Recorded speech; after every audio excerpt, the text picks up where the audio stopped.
Everyone, welcome to my channel classes time 00। देखिए मैं आज आपके लिए लाया हूँ कुछ वेरी इंपॉर्टेंट क्वेश्चन जो सेशन 2025 एंड 26 के लिए बहुत ही इंपॉर्टेंट है। तो पहला क्वेश्चन है आपके लिए 7 cos square theta plus 3 sin square theta 7 cos square theta plus 3 sin square theta equal 4। तो हमें वैल्यू फाइंड करनी है देन थीटा की वैल्यू क्या होगी। ठीक है, तो इसको हम कैसे सोल्व करेंगे। तो देखिए इसका सॉल्यूशन क्या होगा माय डियर स्टूडेंट्स, मैं आपके सामने बता रहा हूं। तो वही फिर से सॉल्यूशन में क्या होता है कि पहले हमें पूरी इक्वेशन लिखनी होती है। ट्रिग्नोमेट्रिक इक्वेशन है, पूरा लिख लेंगे इसको हम ट्रिग्नोमेट्रिक इक्वेशन को। ठीक है, जैसा था वैसे लिख दिया हमने, सेम टू सेम, कोई भी चेंज नहीं किया। अब हमें एक आइडेंटिटी पता है, ट्रिग्नोमेट्री की एक आइडेंटिटी पता है कि वो आइडेंटिटी क्या है कि cos square theta plus sin square theta की वैल्यू 1 होती है। ठीक है, क्या होती है बच्चों? 1। तो हम इसका फायदा उठाएंगे।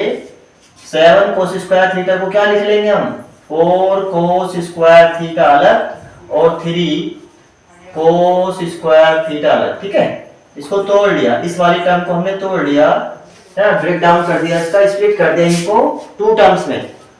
4 cos square theta 3 cos square theta, इसको हमने ऐसे ही लिखा। 3 sin स्क्वायर थीटा को हमने ऐसे ही लिखा इक्वल 4। ठीक है, इससे क्या होगा कि इन दोनों टर्म्स में 3 जो है ना 3 कॉमन आ जाएगा। ये 4 cos स्क्वायर थीटा को ऐसे लिखेंगे, इन दोनों में 3 कॉमन आ गया।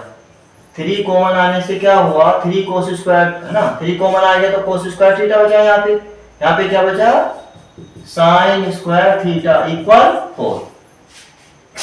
तो ये 4 cos स्क्वायर थीटा प्लस 3, देखिए इसकी वैल्यू क्या हो गई, इस आइडेंटिटी के द्वारा वैल्यू 1 हो गई, इसकी जगह हम 1 लिख देंगे। ठीक है, इक्वल 4। तो 3 बन जा 3, तो ये जाएगा 3 बन जा 3 इक्वल 4। ठीक है, यहाँ पे हम ट्रांसपोज करेंगे 3 को, 3 जो है इक्वल के बाद जाएगा, तो यहाँ पे ये प्लस का है ना, इधर जाके माइनस का हो जाएगा। तो 4 cos स्क्वायर थीटा, ठीक है, इक्वल हो जाएगा 4 माइनस 3।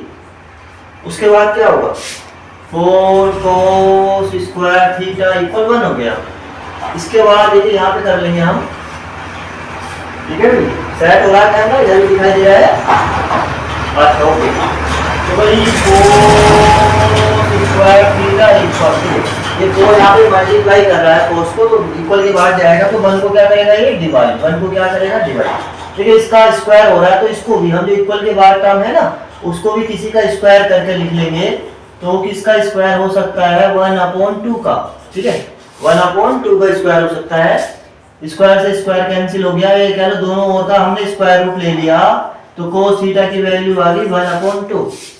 तो ट्रिग्नोमेट्रिक टेबल है एक रेशियो की, उस टेबल के द्वारा हमें पता है कि ये किसकी वैल्यू होती है cos में, cos 60 की, cos 60 की वैल्यू होती है। तो वही cos थीटा की जो वैल्यू है वो cos 60 के इक्वल है 60 डिग्री। इसका मतलब थीटा की वैल्यू क्या हो गई, 60 डिग्री।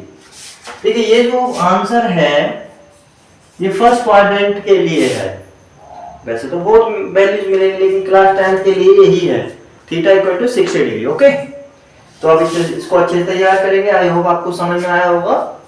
तो अब नेक्स्ट क्वेश्चन की ओर चलेंगे हम, क्वाड्रेटिक इक्वेशन, उसके रूट्स दिए हैं। ठीक है, दूसरा क्वेश्चन क्या है आपके लिए, दूसरा क्वेश्चन भी देख लो माय डियर स्टूडेंट्स। दूसरा क्वेश्चन क्या है दूसरा क्वेश्चन? हाँ देखिए, क्वाड्रेटिक इक्वेशन के रूट्स दिए हैं, तो रूट्स को हम क्या लिख देते हैं, अल्फा बीटा, है ना। लेट अल्फा कितना है, 7। भाई क्वेश्चन क्या है, the quadratic equation whose roots are 7 and 1/7। तो हमें उसको बताना है कि वो क्वाड्रेटिक इक्वेशन क्या होगी। क्वाड्रेटिक इक्वेशन का पहला रूट है, उसको अल्फा बोल दिया, अल्फा 7 है। दूसरे रूट्स को क्या बोल दिया हमने, बीटा, मोस्टली ऐसे ही माना जाता है, वो है 1/7। तो हमें क्वाड्रेटिक इक्वेशन को फाइंड आउट करना है, तो कैसे करेंगे हम?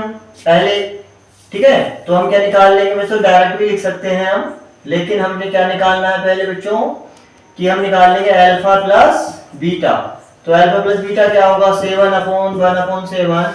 7 को हम लिख लेंगे 7/1 प्लस 1/7। इसको सोल्व करके क्या आएगा 7 7 जा है ना, इसकी से मल्टीप्लाई इसकी से मल्टीप्लाई। ठीक है, क्यों होगा ऐसे, क्योंकि देखिए इन दोनों का एलसीएम इनकी मल्टीप्लाई के इक्वल आया है, इसलिए ऐसे लिख दिया हमने। इसकी इसमें मल्टीप्लाई होगी इसकी इसमें, तभी करते हैं ना जब एलसीएम जो होता है दोनों डिनोमिनेटर की मल्टीप्लाई के इक्वल ही आता है, तब हम इसको ऐसा ही सॉल्व करते हैं। 49 + 1/7, तो ये हो गया अपना 50/7।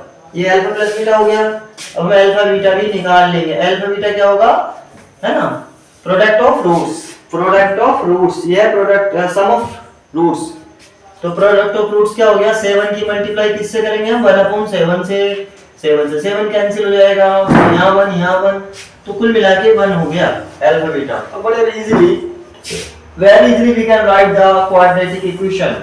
सो द है ना क्या हो जाएगा बेटा क्वाड्रेटिक इक्वेशन। क्वाड्रेटिक इक्वेशन क्या है भाई, हम ये x में लिख सकते हैं है ना, x में लिख लेंगे, वेरिएबल x ले लेते हैं। मोस्टली x को ही वेरिएबल लिया जाता है, x को ही वेरिएबल लिया जाता है मोस्टली।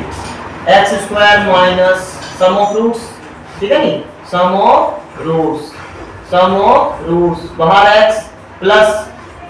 प्लस क्या होगा सम ऑफ रूट्स की जगह हम क्या लिख सकते हैं, सम ऑफ रूट्स की जगह हम लिख सकते हैं अल्फा प्लस बीटा, क्योंकि हमें पता है हमने मान लिया है कि भाई एक रूट x अल्फा है दूसरा रूट बीटा है, तो सम ऑफ रूट्स के स्थान पर अल्फा प्लस बीटा लिख सकते हैं प्लस अल्फा बीटा मतलब प्रोडक्ट ऑफ रूट्स इक्वल 0। अब देखिए ये वैल्यू हम पहले ही कैलकुलेट कर चुके हैं, अल्फा प्लस बीटा की वैल्यू हमने निकाल ली है, अल्फा बीटा की वैल्यू भी निकाल ली है, ये दोनों वैल्यू हम इसमें पुट कर देंगे। तो x² minus alpha plus beta की वैल्यू कितनी है बच्चों 50/7, 50/7 रख दिया।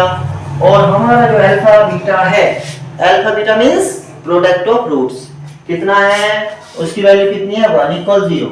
अब देखिए यहाँ पे क्या है कि हम सिंपलेस्ट वे में लिखेंगे, सिंपलेस्ट वे में सिंपलेस्ट फॉर्म में लिखेंगे इक्वेशन को। तो जो डिनोमिनेटर है ना इसको हम हटाएंगे, इसको हटाएंगे तो हटाएंगे मतलब क्या है डिनोमिनेटर में, देखिए एक ही टर्म में डिनोमिनेटर आया हुआ है वो है 7, तो हम हर एक टर्म में 7 की मल्टीप्लाई कर देंगे। कहने का मतलब है पूरी इक्वेशन को हम बाई 7 मल्टीप्लाई, ठीक है, मल्टीप्लाइंग बाई 7, ठीक है, तो कर देते हैं 7 से मल्टीप्लाई, 7 से यहाँ भी मल्टीप्लाई हो गई, 50/7 को भी किससे मल्टीप्लाई होगी 7 से, और इस 1 को भी किससे मल्टीप्लाई होगी 7 से, 0 को भी किससे मल्टीप्लाई हो गई 7 से, और यहाँ भी 7 से मल्टीप्लाई। तो ये आ गया अपना 7x², 7 से 7 कैंसिल हो गया, तो ये हो गया अपना 50x + 7 = 0। ये अपना आंसर आ गया, ठीक है नहीं। तो ये कब आना है, ये क्वेश्चन में कब सोल्व करना है, जब क्वेश्चन में क्या है दोनों रूट्स दिए हों और हमें क्वाड्रेटिक इक्वेशन को फाइंड आउट करना है, तब इस वे में हम इसको सिंपलीफाई करते हैं। Thanks for listening and watching my video and है ना please subscribe my video, my channel classes time. Thank you.